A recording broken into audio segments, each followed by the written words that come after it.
And are you a Patrick Edwards? And will your client waive the formal reading of the indictment? He will, Your Honor.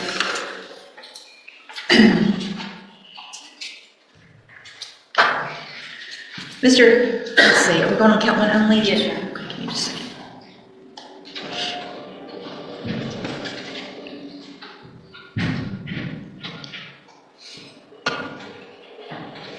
Mr. Edwards, in cause number 25, DCCR 0286, the state has elected to proceed on count one only. It alleges you committed the third-degree felony offense of failure to comply with sex offender registration requirements from January 18th of 2025. And how do you plead to that charge?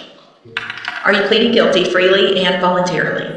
And are you pleading guilty because you actually did what they charged you with? Speak up, please. I have here on the tablet some documents that have your signature on them that the state has marked as exhibit number 1. Before you signed these, did you go over them with Ms. Holmes? Do you fully understand them?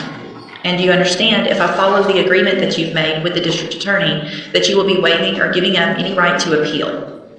Do you also understand, if you're not a U.S. citizen, that a plea of guilty or no contest may result in your deportation, exclusion from admission to the country, or denial of naturalization under federal law?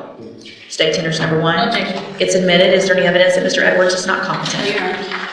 All right, sir, I'm going to find that you entered your plea of guilty freely and voluntarily. Find that you're mentally competent and understand the nature and the consequences of your plea. Find sufficient evidence to find you guilty, and at this time find you guilty of the third-degree felony offense of failure to comply with sex offender registration requirements. Sentence you in accordance with your agreement to a term of 8 years in the institutional division of the Texas Department of Corrections. You will receive credit on that sentence for any time that you've been in custody that the law gives you the right to receive. I've handed you the trial court certification that shows that this was an agreement that I followed, and so you've waived your right to appeal. I have also handed you a written admonishment regarding your ineligibility to possess a firearm or ammunition. Because of the judgment entered against you, you're ineligible under Texas law to possess a firearm or ammunition. Possession of a firearm or ammunition could lead to charges against you. Firearm is a legal term, and you should read the written admonishment I provide you to see what devices qualify as a firearm. If you have questions about the laws that make you ineligible to possess a firearm or ammunition, or about how long that lasts, you can talk with Ms. Holmes. All right, good luck to you, sir. You can go back with the bailiff.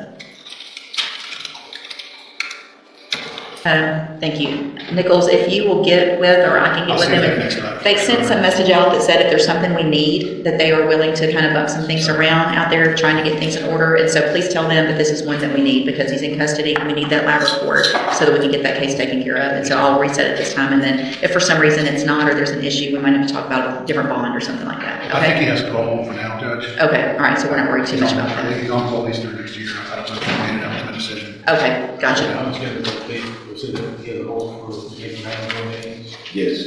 Okay. All right. Well, let's just let them know. Give that to us. Perfect. Thank you, Mr. Nichols. You can go back with the bailiff, sir. Just a normal reset. Desmond Roberts is his sentencing.